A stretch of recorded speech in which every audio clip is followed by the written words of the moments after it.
Esto.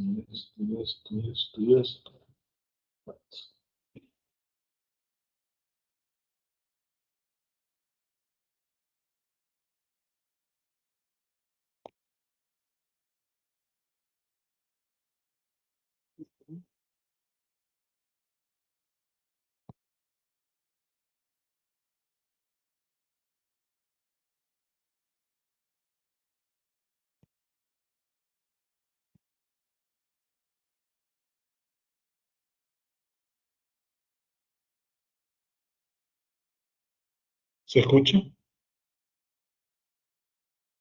Sí, Sí, se licenciado. escucha. Sí, Lic. Parece ser que ustedes sí me están escuchando, pero yo a ustedes no los escucho. Licenciado, ¿escucha?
Bastante interactiva. Creo que nos habíamos quedado en el divorcio por la tercera causal y que esto tenía mucho que ver con con el artículo 36 del Código de Familia, y que de hecho sea de paso en el último día de exposiciones, pues hablamos un poco de este tipo de situaciones en las que muchas veces la petición al señor juez del divorcio debe de configurarse en el incumplimiento al deber del matrimonio regulado en el artículo 36. Y en eso sí hice énfasis en que una persona con enfermedad terminal, esa no es una causal o no un motivo para que usted llegue a donde el funcionario judicial, perdón, y le solicite el divorcio. Porque no está regulada dentro de los deberes del matrimonio. Al contrario, decíamos que el matrimonio es para toda la vida. Entonces, cuando vemos en la lámina, creo que la lámina se ve, dice, por ser intolerable la vida en común entre los cónyuges. Y el motivo es el incumplimiento grave o reiterado de los deberes del matrimonio. Que exista mala conducta de parte de uno de los cónyuges o cualquier otro hecho grave semejante. ¿Por qué es importante, decíamos, el que muchas veces usted pueda solicitar el divorcio por el tercer motivo? Porque esta pretensión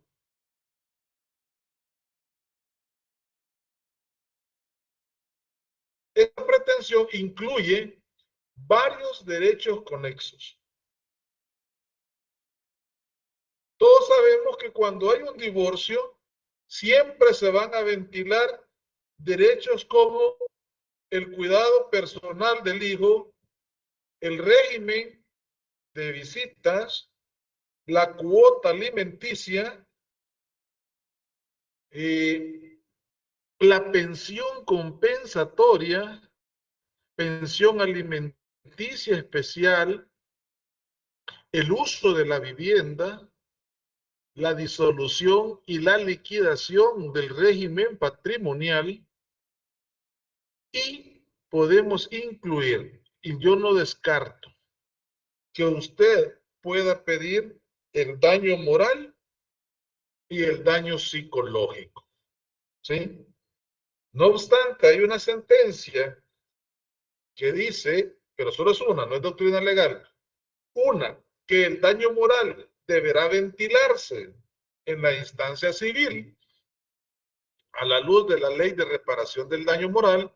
También existen otras sentencias de otras jurisdicciones que hacen énfasis que el juez que debe de conocer es el que ha, valga la redundancia, conocido de la situación fáctica.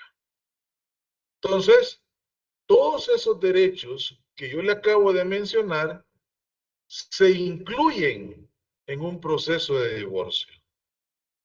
Por eso le digo, no es fácil muchas veces iniciar un proceso por el tercer motivo, pero el beneficioso en cuanto a derechos es el mejor.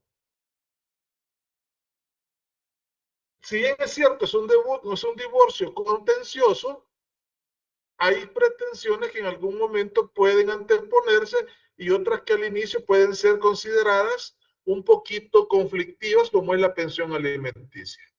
Acordémonos que una de las características del divorcio por mutuo es precisamente que la cuota alimenticia se ha de incrementar de forma anual, y decíamos en el porcentaje que las partes aguanten.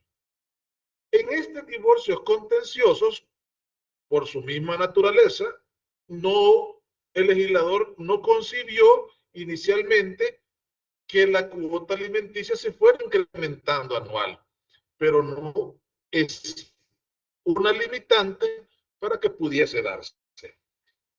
Si las partes al final consideran que eso es viable, lo pueden acordar, así sea un divorcio contencioso.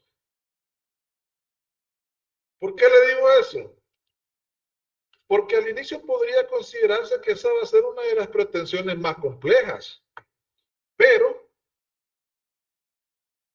podría ser que esa al final no sea una petición, una pretensión compleja, porque dentro del mismo divorcio pueden haber otro tipo de pretensiones en las que pueden haber un poquito mayor de reparo, como puede ser la disolución y la liquidación del régimen patrimonial. Entonces la cuota pasa a un segundo plano y es cuando decimos, aunque el legislador no haya contemplado el incremento anual, pero si las partes lo consideran, evidentemente el juez puede homologar, lo puede homologar. Así que hay que considerarlo.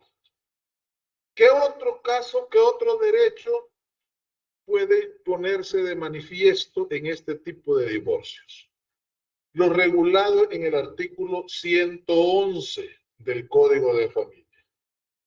Y esto al final, pues, no todos lo solicitan, pero el legislador no quiso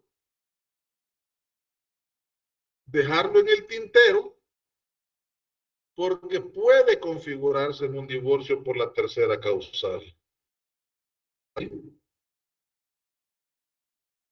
Pudiese darse el que exista una casa que sirva de habitación. ¿Y a quién le va a quedar el uso de esa vivienda? A quien le queden conferido el cuidado personal de los hijos. Si le queda a la madre, el padre se obliga a cubrir una cuota de vivienda o el canon de arrendamiento de una vivienda. Todo eso se va a dar a quien el juez le confiere el cuidado personal de los hijos. ¿Se comprende eso? Imagínense los beneficios que trae el divorcio por la tercera causa. Preguntas. Licenciado, ¿Sí? ¿hasta cuántos años es esto? ¿Hasta cuántos años que cumple el niño o cuántos años o hasta que termine de estudiar? De conformidad al artículo 211 del Código de Familia, ¿alguien tiene ahí el Código de Familia, el artículo 211? El artículo 211, si no mal recuerdo, quiero ver. El artículo 211 dice, si el hijo llega a su mayoría de edad y continúa estudiando con provecho tanto en tiempo como en rendimiento, deberán proporcionársele los alimentos hasta que concluya sus estudios o haya adquirido profesión u oficio. ¿Qué quiere decir eso?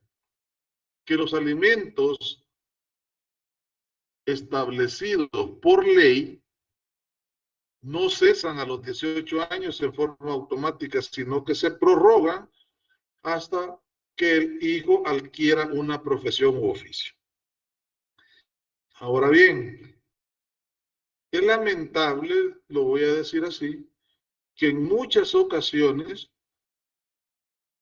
los hijos tengan que pagar las consecuencias de una mala relación de adultos.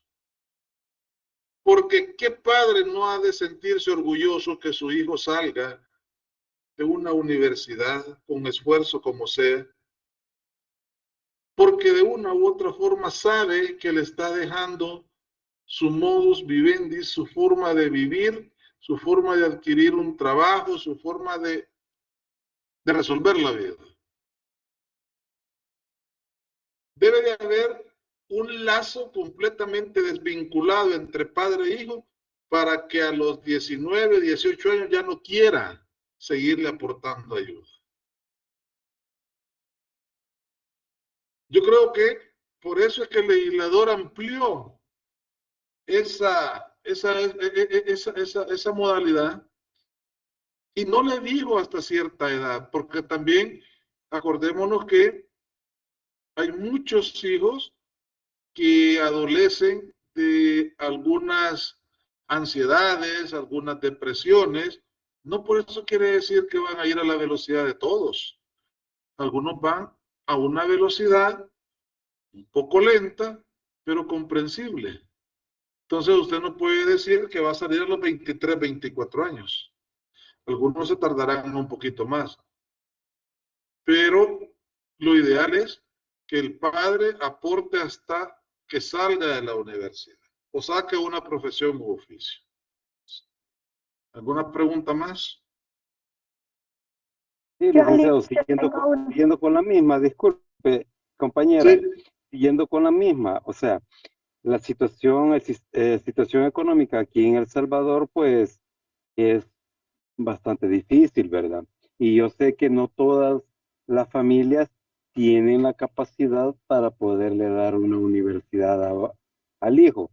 No sé, me estaré equivocando, pero la capacidad para darle un estudio está bien. Lo que sucede es que, como usted lo acaba de decir, de que lamentablemente los hijos son los que sufren en la mala relación que tuvieron los padres, pero porque al llegar a los 18 años, el cipote, al ver la falta de recursos, a veces quizás ya no estudia, sino que se, se dedica mejor a buscar un trabajo.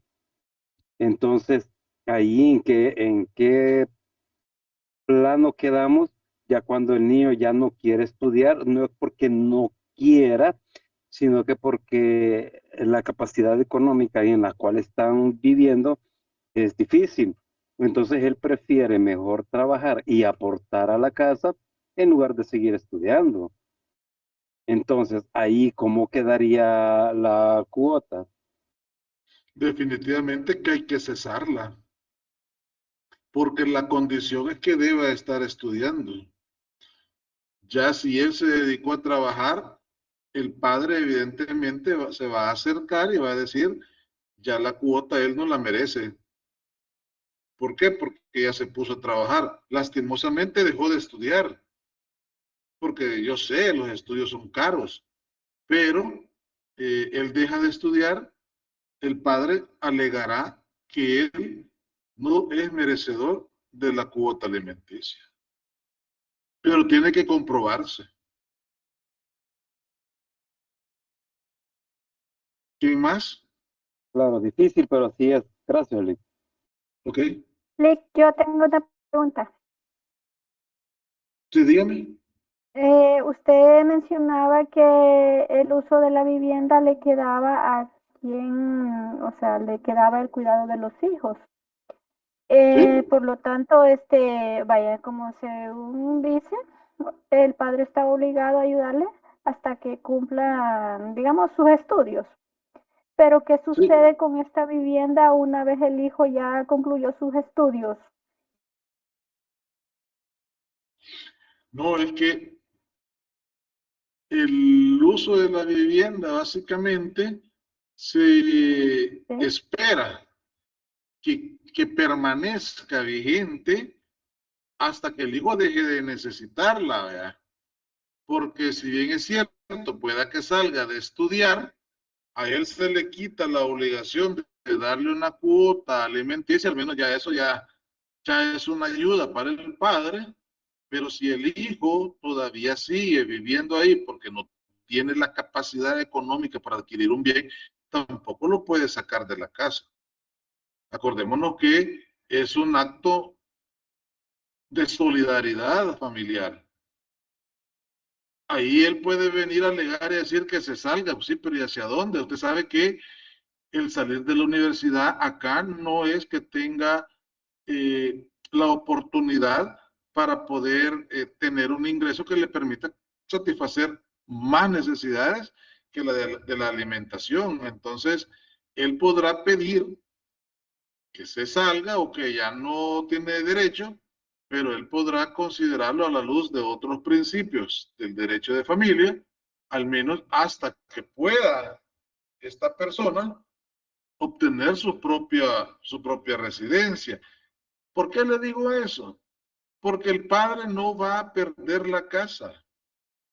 El padre no la va a perder. Al final, si éste logra sacar la profesión, eso, con eso también puede alegar el padre que ya está, ¿cómo se llama? Con las puertas abiertas para conseguir un trabajo. Eso va a depender mucho del razonamiento o de la petición que hagan los abogados. Ahorita sí, preliminarmente, puedo decirle, he visto casos en donde los hijos salieron de médicos y el papá, pues simple y sencillamente les llegó a decir que ya les había pagado la universidad y que ahora necesitaba la casa. Le dio cierto tiempo y al final terminaron, claro, los hijos saliéndose casi a la fuerza. Ellos pudieron haber alegado en algún momento que necesitaban de la vivienda, pero también él podía alegar el derecho de propiedad y que él ya los había sacado. Va a depender mucho porque no necesariamente tendríamos que dejar en una afectación al padre. Si ese es el bien que a él le corresponde, porque hay otras leyes que lo amparan, en algún momento podrá pedir al juez de familia que estos hijos, por haber alcanzado cierta edad y cierta profesión, ya no sean merecedores de esa vivienda. Ahora bien, hay que ver, como le digo, el caso en particular. ¿Sí? Hay que ver el caso en particular. Yo en cuestiones de familia no me gusta dar por sentadas ciertas resoluciones, ciertas opiniones, pero cuando usted ya profundiza, hay otros principios que se hacen valer. ¿Sí? ¿De qué sirve muchas veces que haya obtenido una profesión y cuando empezamos a ver el mercado no hay oportunidad de trabajo? Al menos ya le ayudamos al padre en que ya no aporte la cuota, pero al menos que le permita un par de años para que se desenvuelva como profesional. Todo eso va a quedar a valoración del juez. Dígame, Alberto. Licenciado, vaya, ¿Sí? sí, entiendo perfectamente lo que usted acaba de decir, pero así realmente sacar a un hijo de una casa, creo que, bueno, en lo personal, definitivamente no, ¿verdad? Pero ¿qué tal a la mamá o al papá que le han dado vivir ahí? Con la mamá ya no hay vínculo. Si la mamá se vio en algún momento beneficiada de ese techo por los hijos, porque el esposo ya no tenía ningún vínculo matrimonial con ella. Si no hubiesen habido hijos, ella tenía que haberse salido de la casa. Pero como habían hijos, se quedó. Ahora bien, el sacar a la madre, como le digo, es una riña como de sentimientos ahí, ¿qué es lo que va a pensar el hijo? Si me está sacando mi mamá, mejor nos vamos juntos. Ah, bueno, puede ser estrategia. La otra es, hijo, te vendo mi propiedad. Hijo, quédate en ella hasta que puedas conseguir un empleo. Yo creo que ya en unos cuantos meses ya sos profesional, puedes poner tu clínica, puedes poner tu despacho. Ahí necesito que ya me devuelvan mi propiedad. A eso me refiero, que hay ciertas situaciones que se van a valorar dependiendo del caso. Si fuera la madre, la puede sacar, pero si saca la madre, en algún momento el hijo puede ser que se lo haga ver, pues, ¿verdad? A eso no sé, me doy a entender en Sí, ese sí, sentido. No es correcto. Es fácil. que, es que sí, ahí hubiera un gran sentimiento del hijo, ¿verdad? Porque está sacando a la mamá, en dado caso fuera el caso, de que como ya cumplió con su profesión, ya él ya está formado y la mamá se quedó ahí por el beneficio que se le dio en el tribunal o en el juzgado, pero ya al cumplir esa faceta,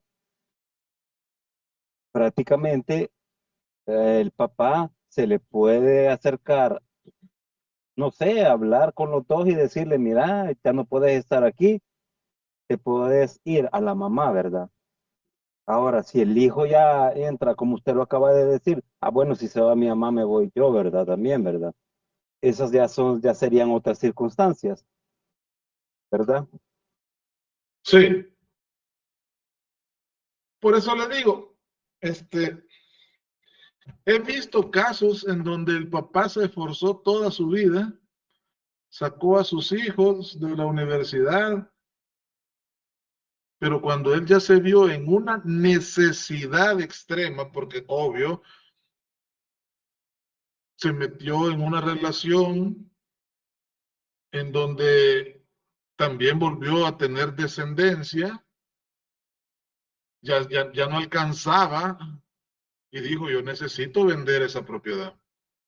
Habló con los hijos, ellos pues le dijeron que necesitaban la vivienda, vino él y les dijo, les doy tantos años para que ustedes pues se puedan ubicar laboralmente, viviendo la mamá ahí. Y al final ellos no buscaron por hacer nada, entonces tuvo la necesidad de decirles que iba a tener que vender la propiedad. ¿Sí? Ahora usted me pregunta, mire, pero esa vivienda está anotada porque en el divorcio se pudo haber pedido la anotación preventiva para que esa vivienda no se enajenara porque estaba sirviendo como bien como uso de habitación para la familia, que eran los hijos. ¿Qué tendrá que hacer esta persona? Requerirle nuevamente al juez para que levante esa anotación porque sus hijos, y argumentar que sus hijos ya son profesionales, que él ya cumplió con su obligación. Porque eso se puede limitar. Para no vender, anotémosla y levantémosla cuando demuestre lo contrario. ¿Me explico? Si no, se va a quedar solamente con lo de la vivienda. Y se establece en la sentencia, ¿verdad?, que el señor fulano de tal, pues, seguirá pagando la casa en tal lugar y donde van a vivir sus hijos. Sí, pero ¿y eso? Cuando usted está consciente de que ellos la necesitan, llega hasta 25 años, a los 26 ya lo saqué, ¿qué es lo que voy a hacer ahora? Vender. Yo vendo. No me la anotaron preventivamente en el registro, entonces puedo vender. O sea, existen esas dos variables, o la manda a anotar o la dejan sin anotar desde el juzgado en el divorcio. Si se la dejan sin anotar, obviamente usted cuando alcanza una mayoría de edad, sus hijos puede vender.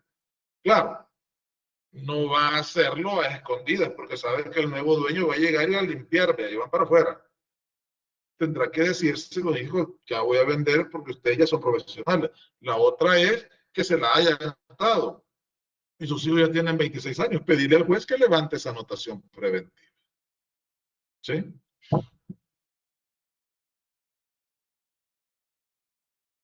Eso es lo importante, pero ¿qué otro derecho vamos a tocar ahí?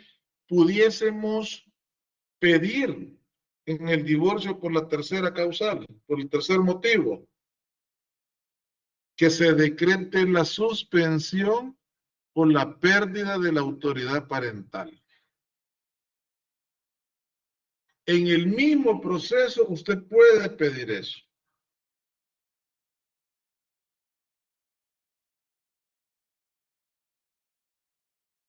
Esas son las situaciones que en algún momento yo le hice énfasis cuando estábamos presencialmente, que hay situaciones que todavía quedaron como bastante ambiguas en la practicidad. ¿Quiénes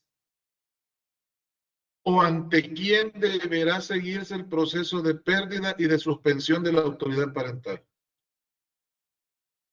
Alguien que me conteste. El juzgado de familia, entiendo yo, licenciado. Gracias, Alberde. ¿Alguien más?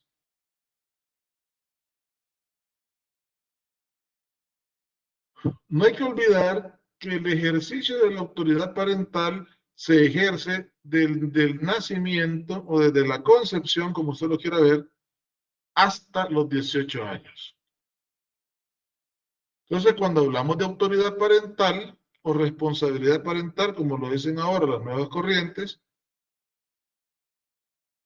quien debería de ver eso es el juez especializado de niñez y adolescencia. Pero el artículo 111 del Código de Familia lo dejó como un derecho conexo siempre que se establezca el tercer motivo de divorcio. Imagínense qué interesante. Cuando se va por el tercer motivo, usted puede pedir toda aquella gama de derechos conexos que le mencioné, más estos que le estoy mencionando, la suspensión o la pérdida.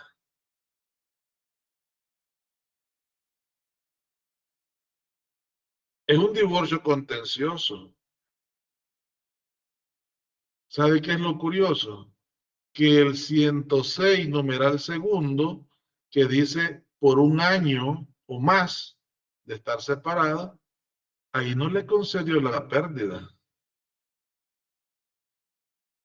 Ahí se limitó nada más a desvincular el vínculo matrimonial. Pero viene ahorita Tania Morán y dice, yo me quiero separar de Omar Cerón por el segundo motivo, porque tenemos 5 o 7 años de estar separados y no sé dónde está Omar, se perdió, se lo tragó la tierra.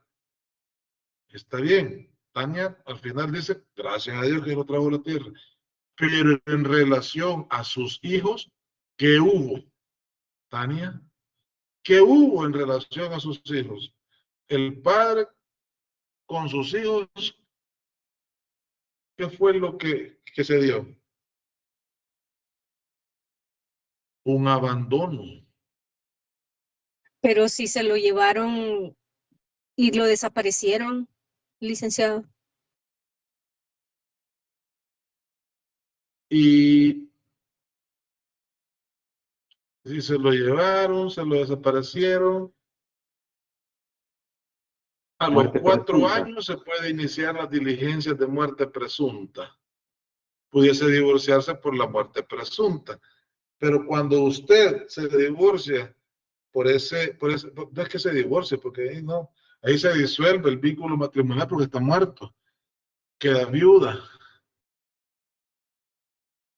Cuando usted me dice se lo llevaron y usted hace 3 años, usted va a alegar ese motivo de divorcio, el motivo de divorcio en que hayan desaparecido a una persona. No se puede alegar el que han desaparecido a una persona. Usted deberá alegar que esa persona, si bien es cierto, realmente lo han desaparecido, pero ese no es motivo de divorcio. El motivo de divorcio es la separación. Sí, pero usted lo sigue queriendo. Sí, pero ya tiene más de separado un año. A no ser que usted viene y me dice, sí, pero es que lo han desaparecido. Está bien, entonces no se quiere divorciar, no se divorcia. Pero hay personas que dicen, ya tengo 5 años de no saber, no sé si fue para Estados Unidos, le pasó algo, pero a mí ni me responden ni nada. Y a mis hijos acá, con tanta vicisitud, no tengo ayuda de nadie. Ya tengo 5 años, me voy a separar por separación de uno o más. Ahí el legislador no le franqueó la posibilidad de pedir la pérdida o la suspensión porque el papá no está. Solamente se la permite por el tercer motivo. Porque le dice, por haber incumplido grave o reiterado los deberes del matrimonio, por mala conducta notoria o cualquier otro hecho semejante, grave semejante.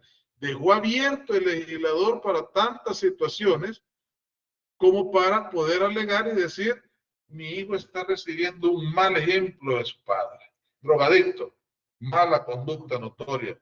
Me divorcio de ese drogadicto y a la vez le voy a quitar los derechos que tiene como padre.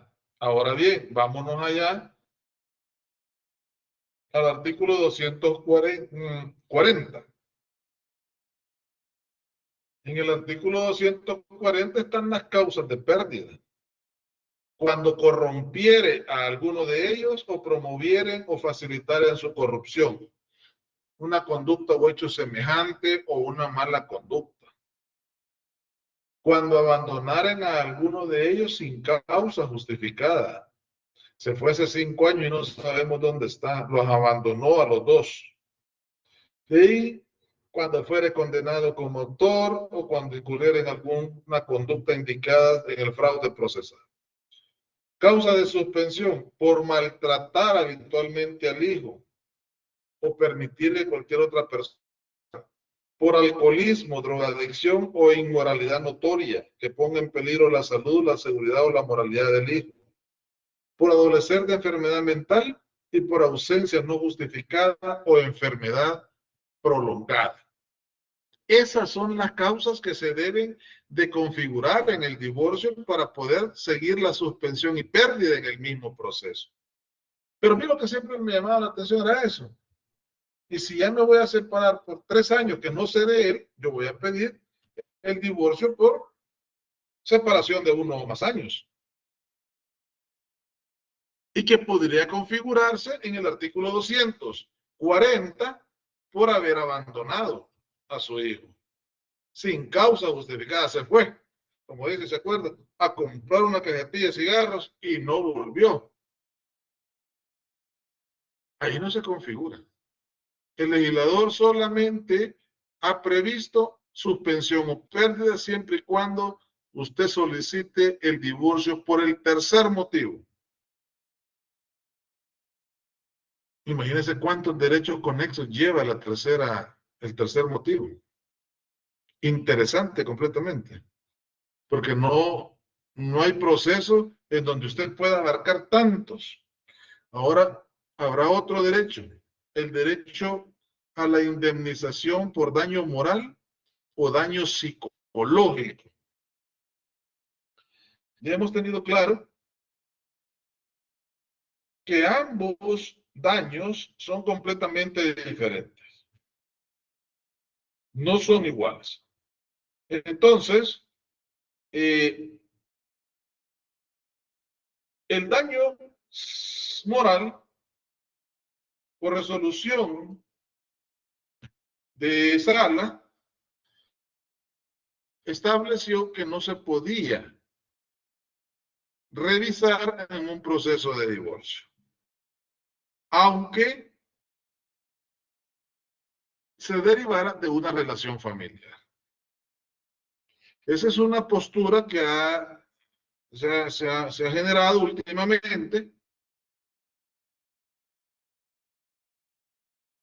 y que en alguna medida consideramos que pudiese no estar tan cercano a la realidad. Durante años antes de la ley de reparación por daño moral, quien conocía precisamente del daño moral era el juez que estaba conociendo de la situación fáctica en el proceso. Porque si usted conoce de los hechos que agredieron, que violentaron, que le fueron infieles, cualquiera puede decir, ¿y por qué la infidelidad genera daño moral? Porque sí, genera daño moral. Hay personas que son muy susceptibles, personas que no asimilan que el hombre con el que soñaron toda su vida, ese príncipe azul, los fuera a dejar por su mejor amiga, había de ejemplo. Esa persona sufre y aquella que cuesta recuperarlas. Entonces, ese daño moral, hoy por hoy, dijo la sala, no lo podrá ver el juez de familia. Tendrá que esperar que salga la sentencia de divorcio y evidentemente tendrá que iniciar un proceso autónomo en el juzgado de lo civil para que sea este el que conozca el daño moral. Sin embargo, dejó abierta la posibilidad, dígame Alberto. Solo que comprobar esos daños es algo difícil, licenciado, ¿o no? El daño moral, dice la jurisprudencia, que esa no requiere de prueba. Basta alegar la situación fáctica y hacerle ver al juez cuál es el daño a la dignidad que como persona usted fue violentado o afectado. Yo siempre pongo el ejemplo. Gracias. Alguna persona, alguna compañera de universidad, de repente embarazada de alguien, contrae matrimonio con este compañero de trabajo, compañero de estudio, perdón. Y posteriormente en la misma universidad, él anda con una, con otra y con otra. ¿Qué va a preferir esa mujer? Divorciarse. Sí, pero ¿quién le repara el daño ocasionado por este sujeto? Si va a tener que terminar la universidad y por él no se va a salir, ¿verdad? Esa dignidad a la que han mancillado, ¿quién se la repara? Tendría que ser el juez de familia en el proceso de divorcio, porque ahí se va a demostrar que lo va a hacer por infiel y que ella siempre lo respetó, que lo tenía en un pedestal pero se le cayó porque salió siendo un tipo infiel. Viene la sala y dice, mire, vaya a ser juzgado de lo civil y allá qué es lo que voy a ir a probar. El más indicado para conocer si estoy recibiendo la prueba testimonial durante el proceso es el juez que va a dictar el fallo del divorcio. Él debería, pero por el momento está esa sentencia. Sentencia que salió hace unos 8 meses. 30 años habíamos mantenido que el daño moral se tenía que ver por el juez de familia. Sin embargo, les decía yo, el daño psicológico sí lo ve el juez de familia. ¿Ves?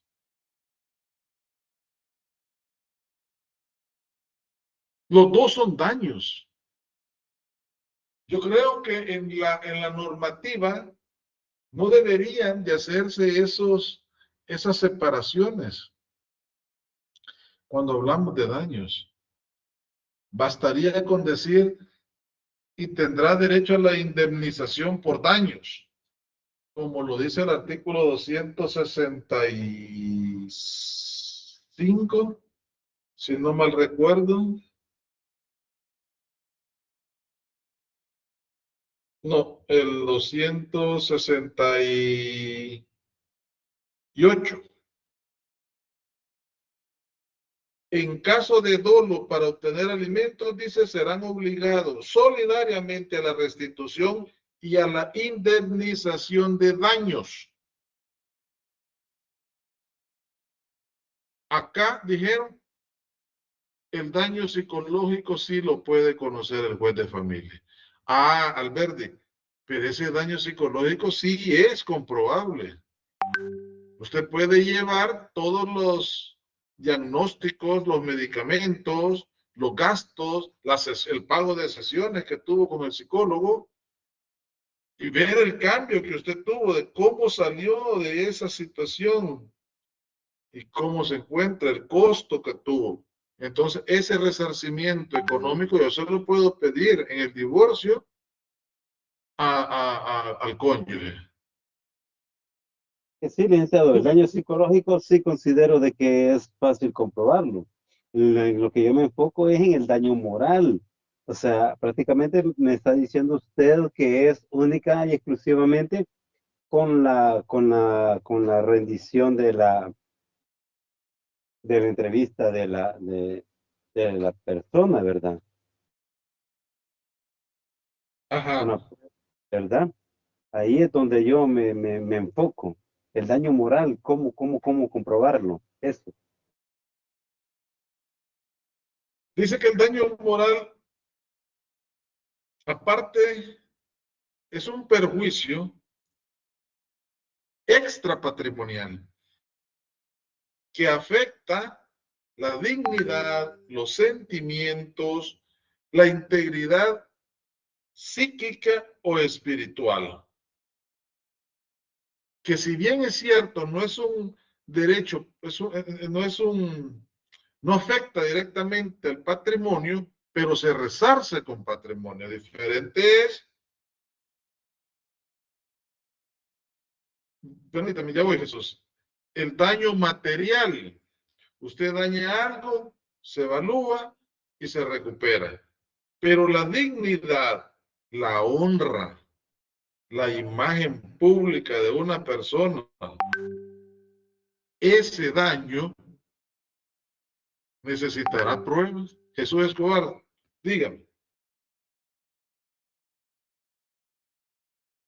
Buenas noches, licenciado. Solo creo que una consulta, ¿verdad? Que estos casos aplican para ambos sexos, ¿verdad? Porque veo que más que todo nos estamos enfocando en la mujer, pero también hay hombres que son víctimas dentro de un matrimonio, el cual termina en proceso de divorcio. También aplicaría a ellos también el daño moral, ¿verdad? Definitivamente, Jesús. El código está hecho y habilitado para que quien haga las peticiones y lo logre comprobar, pues tenga derecho a que se le resarza. Ahora bien, vámonos al mismo ejemplo. Un tipo dedicado al trabajo. El caso, como ustedes lo vieron, el de este futbolista brasileño que acá que quien salió manifestando que era un hombre perfecto fue ella, porque él dedicado a sus hijos, dedicado a ella, pero a ella le aburrió tanto buen trato, pues, y tuvo a bien tener una relación extramatrimonial. ¿Le pudo haber dañado moralmente a esta persona? Claro. Su imagen, su dignidad, en algún momento se vio mancillada. ¿Pudo haber pedido daño moral? Sí, pero volvemos al punto, y es de ver la capacidad económica.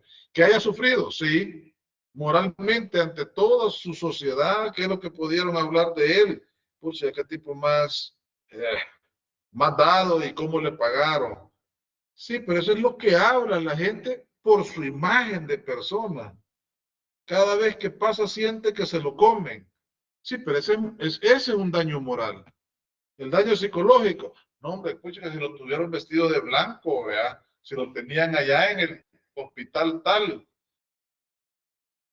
que lo tuvieron con tratamiento porque él se reía, pero por dentro estaba muriendo. Ese es otro tipo de daño.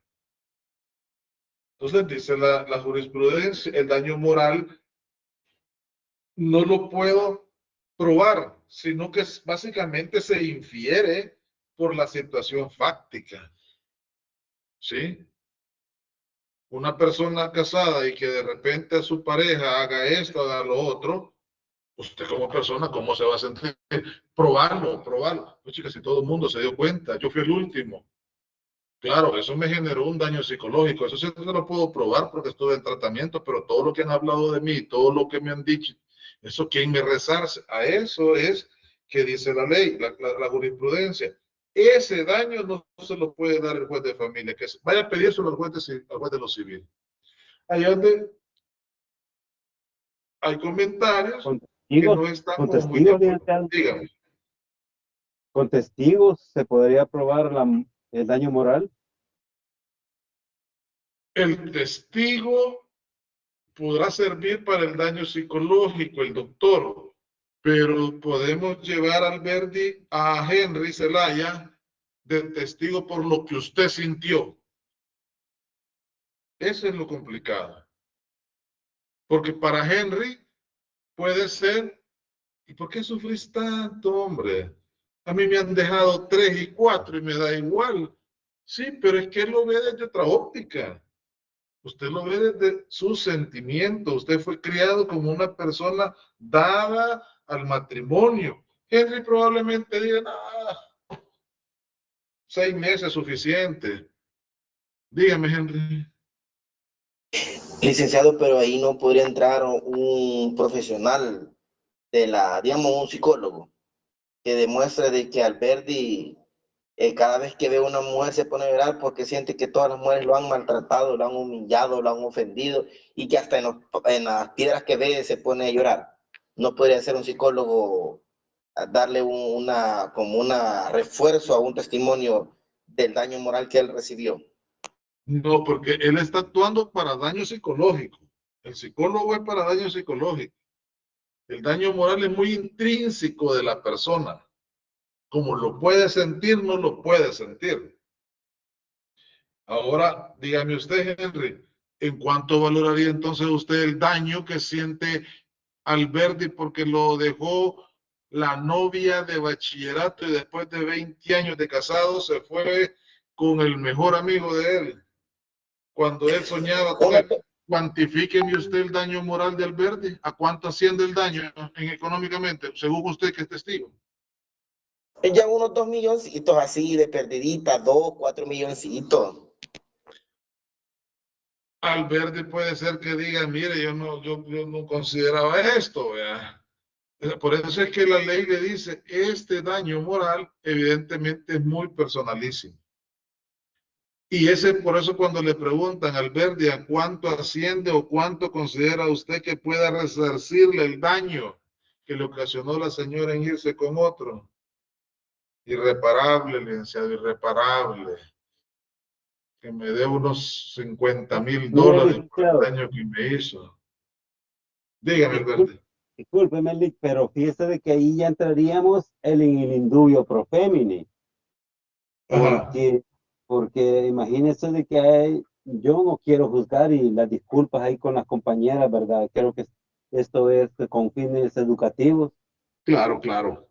pero la verdad es que hay muchas mujeres que son malintencionadas y van a ir a quejarse de la A hasta la Z, y la verdad es que tan cierto podría llegar a ser todo eso. Precisamente, para eso es que hay un proceso en donde existe la contradicción. Claro, ella podrá decir cualquier cosa y lo van a querer condenar a usted a que pague un daño. Pues sí, pero también usted va a tener sus propios defensores. Ella podrá decir que se siente mal y que llora. Sí, pero usted puede decir, mire, fíjese que cuando estábamos juntos ella lloraba por eso y por lo otro. Es más, hay personas que estuvimos juntos en una reunión y ella por un tema. Esas cosas se tendrán que probar en el proceso. Y ahí tiene toda la razón. Y no solamente, digamos, a la mujer, también hay hombres que son llorones en los procesos, lloran porque no quieren dejar ir a la mujer. Entonces, ese tipo de situaciones es la que entran al juego para valoración del juez y dar el fallo. No necesariamente solo porque dice que tengo derecho a daño moral. Hay personas que han dicho que tienen derecho a daño moral de $100,000 y el juez les viene a probar $5,000. ¿Por qué? Porque no es un gran daño. Y todo eso él lo infiere de verla a ella cómo se comporta. Esa valoración que el juez hace en el momento de la audiencia es bien importante. ¿Sí? Claro, el daño moral con mucha más razón puede estar justificado si tiene y hace una petición de daño psicológico. Si usted lleva todos esos elementos, lo que pasa es que muchas veces estamos acostumbrados muy poco a llevar el divorcio por la tercera. ¿Cuánto tiempo tiene separado, señor? 8 meses. ¿Y por qué no espera 4? Nos divorciamos por la segunda. ¿Le va a salir? Claro que le va a salir. Y fíjense que si empezamos le aseguro que sale más rápido el de la segunda, porque como aquel, si él se allana a lo que usted dice, en la audiencia primera, ahí terminamos. Estamos hablando de unos 3 meses. Y en le decía, nos va a costar porque hay que probar esto, probar lo otro, probar aquello. Eso es lo que muchas veces hace la abogada.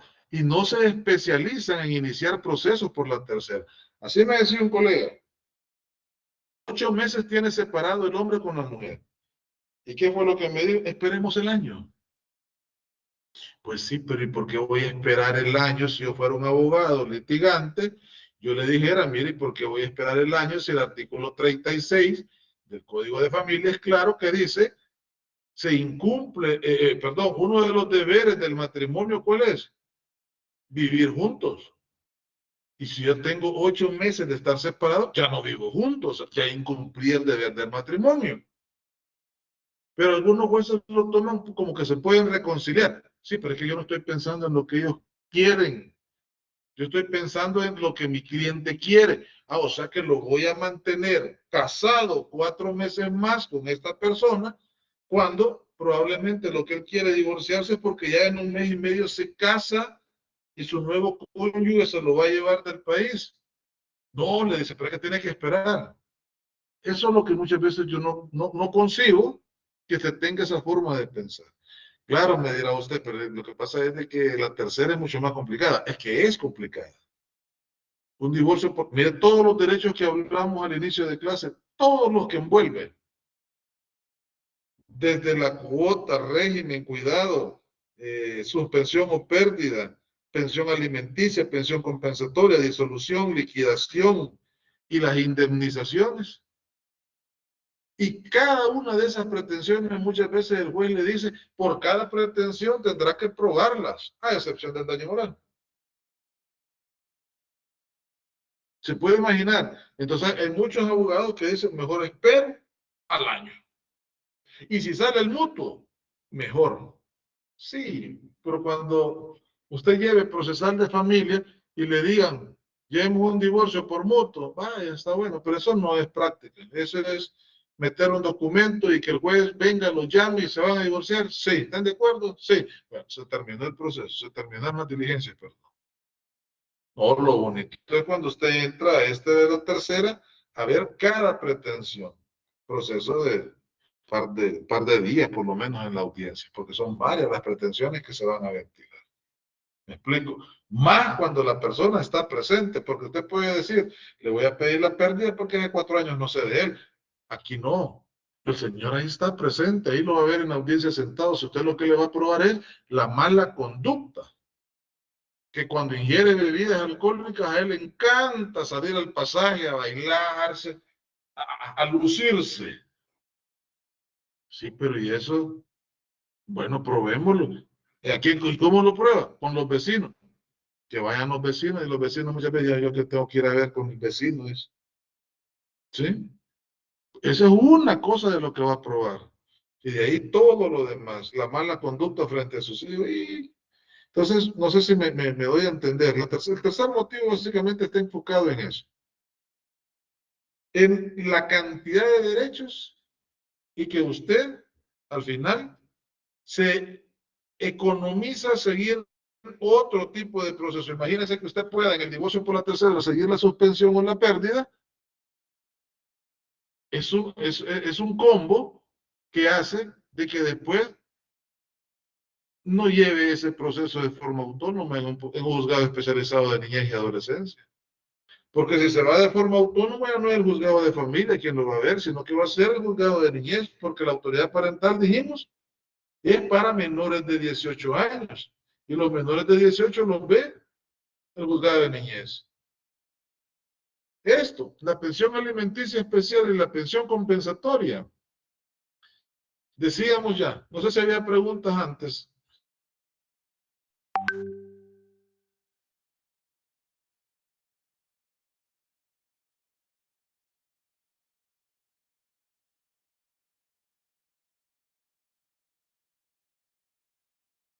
Bueno, la pensión alimenticia especial es otra pretensión que usted debe de hacer o pedir, peticionar en el proceso de divorcio. Y dice, cuando proceda a decretarse el divorcio y el cónyuge que no haya participado en los hechos que lo originaron, adoleciere de discapacitación, decir una persona que tenga una discapacidad en silla de ruedas, que por el matrimonio una vez el hombre llegó alcoholizado y agarró el corvo y le empezó a dar y le dejó las manitas que sin movimiento, le quebró algún tendón. O minusvalía, ¿qué es la minusvalía? Aquella situación que le impida trabajar por cuestiones meramente culturales o sociales. Aquello que no es lo mismo, y usted me dirá, ¿y qué minusvalía hay en X señora, en mi ex esposa, si yo la veo para mejor de peso? Sí, sí, probablemente tenga mejor peso, pero mire cuántos años tiene.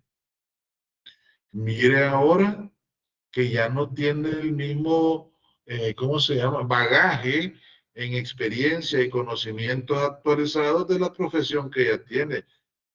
¿Tendrá ella la misma capacidad para obtener un empleo ahora a cuando se casaron hace 20 años, que ella estaba en su mejor apogeo como profesional? Ahorita como se dedicó a trabajar, perdón, se dedicó a cuidar a los niños, mire cómo está.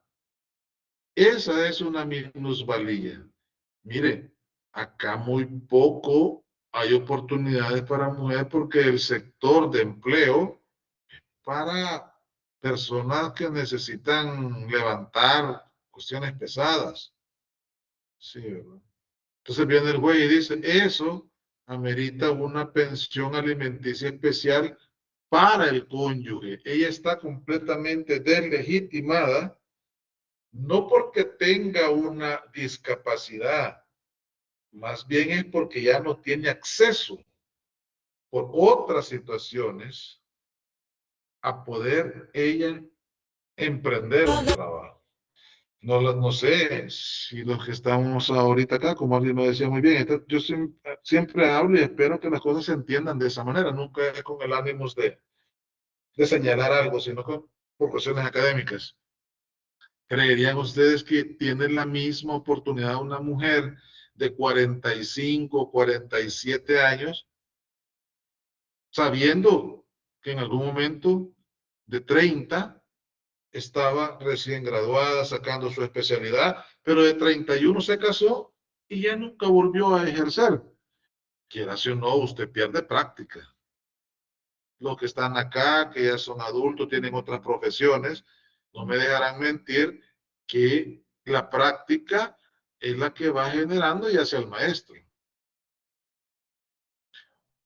Hay gente que dice que yo quiero un carro, no sé manejar, pero quiero aprender a manejar. Usted va a aprender a manejar siempre y cuando tenga un carro. Usted puede aprender a manejar, pero si no tiene carro, se le olvida, le da miedo, le pasa la par un tráiler y usted llora. En una curva acelera, los hoyos, en vez de evadirlos, todo se va. ¿Por qué? Porque no se tiene la práctica. Igual le puede pasar a un profesional. Después de 10, 15 años, las oportunidades ya no son las mismas. Eso le dice la ley. Pues entonces hay que establecerle una pensión alimenticia especial. El divorcio se decretará estableciendo el pago de una pensión alimenticia que se fijará de acuerdo con las posibilidades económicas del obligado y con las necesidades especiales del alimentario, aplicando las reglas generales prescritas para los alimentos. Preguntas.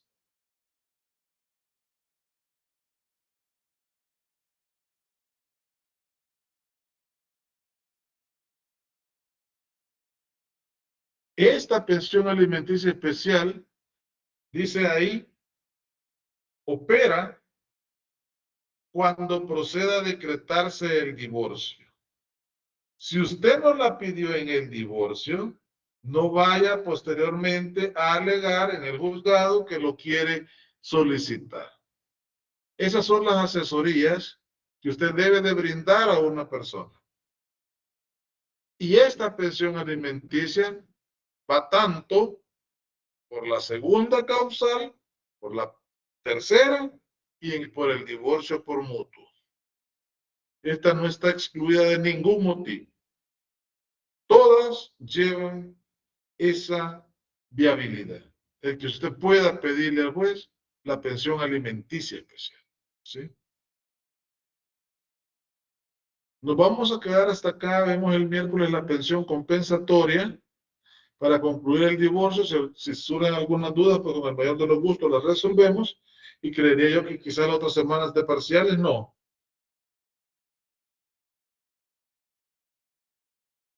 No, Lick, la siguiente es. En 2 semanas, Ah, Lick. va. Entonces tenemos tiempo para avanzar un poco más viendo algo sobre la unión no matrimonial. Quedémonos hasta acá, jóvenes, y nos vemos nos escuchamos el día miércoles. Feliz noche y buen provecho. Buenas noches. La presentación la puedo subir, ¿vale? Gracias. Sí, Gracias, con gracias. gusto. Con gusto.